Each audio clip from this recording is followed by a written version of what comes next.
हुई तो माता से भगवान जिद करते हैं कि मैया मैं भी गैयाओं को चराऊंगा। मैया कहते हैं तू छोटा है, तू गैया नहीं चराएगा। कहते नहीं, मैं भी गैया चराने जाऊंगा। मैया ताऊ भैया जा रहे हैं, मुझे जाने में क्या दिक्कत है, मैं भी जाऊंगा, अच्छे से गैया चराऊंगा।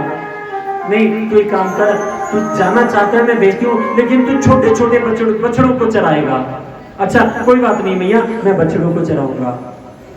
बंधुओं, बछड़ों को चराने के लिए भगवान चले गए।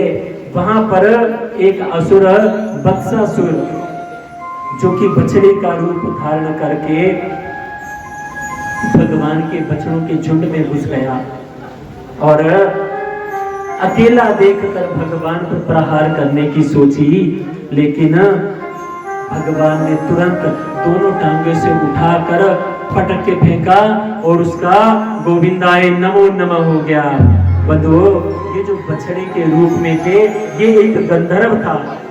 एक बार दुर्वासा ऋषि का अपमान किया तो उन्होंने शाप दे दिया कि तू उदंड सांड की तरफ व्यवहार कर रहा है, इसलिए जा तू सांड हो जा, बैल हो जा। तो जब बैल के रूप में आया तो भगवान ने उसका उद्धार किया। इसके बाद एक और असुर भेजा, बकासुर। ये है पूतना का भाई। पूतना के भाई का क्या नाम है? गुरु बांके बिहारी लाल की जय। पूतना के भाई का नाम है बकासुर। अपनी बहन के मारे जाने का प्रतिशोध लेने के लिए ये बगुले के रूप में आया। भगवान जब ग्वाल वालों ने देखा इतना बड़ा बगुला, भगवान उसके पास गए, उसने चोंच से भगवान को पकड़ने की कोशिश की। भगवान ने दोनों चोंचों को पकड़कर बीच से चीर दिया और उसका गोविंदाय नमो नमः कर दिया। बोलो बांके बिहारी लाल की जय।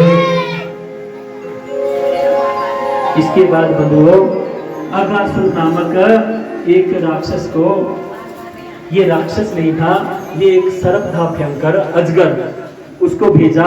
ये आया, इसने बड़ी योजना बनाई।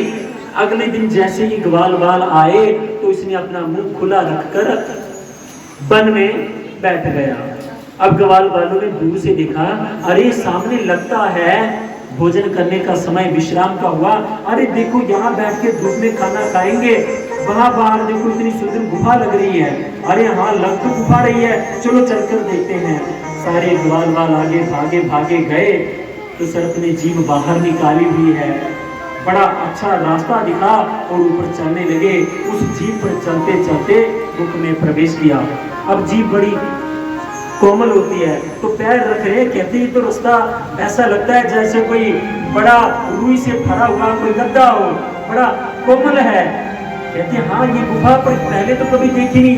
कहते रात को तूफान आया, इसके ऊपर झाड़ियां होंगी उड़ गई होंगी, चलो अंदर चलते हैं। अंदर पहुंचे तो देखते हैं बड़े बड़े दो दांत दिखाई दिए। कहते ये खूंटे से दिख रहे हैं। कहते हैं इस गुफा में कोई ऋषि मुनि तपस्या करते होंगे, उन्होंने अपनी झोलियां टांगने के लिए खूंटे गाड़े होंगे कि पूजा करने के लिए अपना सामान यहाँ टांग दिया करेंगे, फिर हम अपनी पूजा बंधन वगैरह कर लिया करेंगे।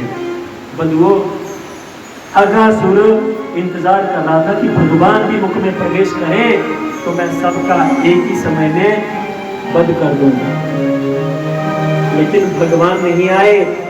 गोपाल वालों ने आवाज लगाई, कन्हैया तुम भी आ जाओ ना। भगवान समझ गए ये कौन है, तुरंत भगवान भी मुख में प्रवेश कर गए और उस अजगर ने अपना मुख बंद किया। जहरीली गैसों की वजह से जो ग्वाल वाल थे वो बेहोश हो गए और भगवान ने अपना विकराल रूप निकाला और ब्रह्म रंग को फाड़ कर भगवान तुरंत उसके मुख से बाहर निकल आए। बोलो बांके बिहारी लाल की जय। जैसे ही उस सर्प का प्राण हुआ, एक दिव्य ज्योति में के रूप में एक गंधर्व प्रकट हुए।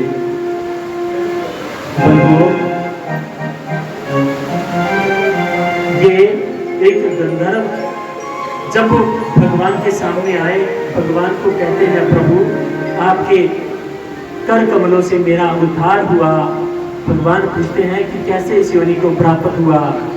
कहते हैं मैं एक गंधर्व हूँ, मेरा बड़ा सुंदर कोमल रूप था और मुझे अपने रूप पर बड़ा अहंकार था। एक बार की बात है बंधुओं, ये जो जिन जिन को शाप मिले हैं मैं उनका वर्णन कर रहा हूँ, ये भी कथा का हिस्सा है। किसको क्यों कैसे जन्म लेना पड़ा, हम इन कुकृत्यों से बचे, हम ऐसा ना करें, ये मन में रखना। यही की कथा सुनी और बस हो गया। कहते एक बार मैं जंगल से जा रहा था और वहां पर मैंने अष्टावक्र ऋषि को देखा।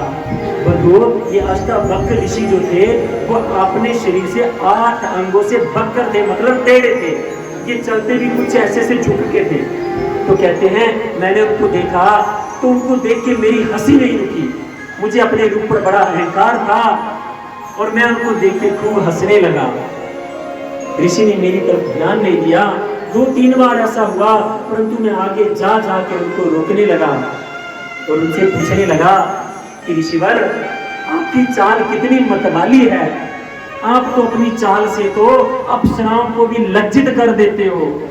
इतनी सुंदर चाल आपने कहां से सीखी है? अष्टावक्र ऋषि ने फिर नजर अंदाज किया और आगे बढ़े, लेकिन ये गंधर्व फिर आगे आया। अरे ऋषिवर, ये तो बता दो इतना सुंदर रूप किस दुकान से खरीद के लाए हो? बंधु, हमारा शास्त्र कहता है अन्याय की कुछ सीमा होती है, जब उससे आगे निकल जाए तो उसका प्रतिकार करना चाहिए। संत ने बड़ा रोका अपने आप को, लेकिन जब वो सामने वाला नहीं माना तो उन्होंने क्या कहा? कहते हैं क्या पूछ रहा है तू कि किस दुकान से लेके आए? तो सुन, इस शरीर को मैं उस प्रकृति की दुकान से लेके आया जहां पर सबको नए नए और विचित्र विचित्र शरीर दिए जाते हैं। तुझे अपने शरीर का बड़ा अहंकार है ना, और तुझे भी मतवाली चाल चाहिए ना, तो जा, मैं तुझे शाप देता हूं कि तू भयंकर अजगर बन जा। उसी समय उसका अजगर जैसा भयंकर स्वरूप बना और वो अजगर में परिवर्तित हो गया। किड़किड़ाने लगा, ऋषिवर क्षमा करें, मुझे माफ करें, जाने अनजाने में अपराध हो गया,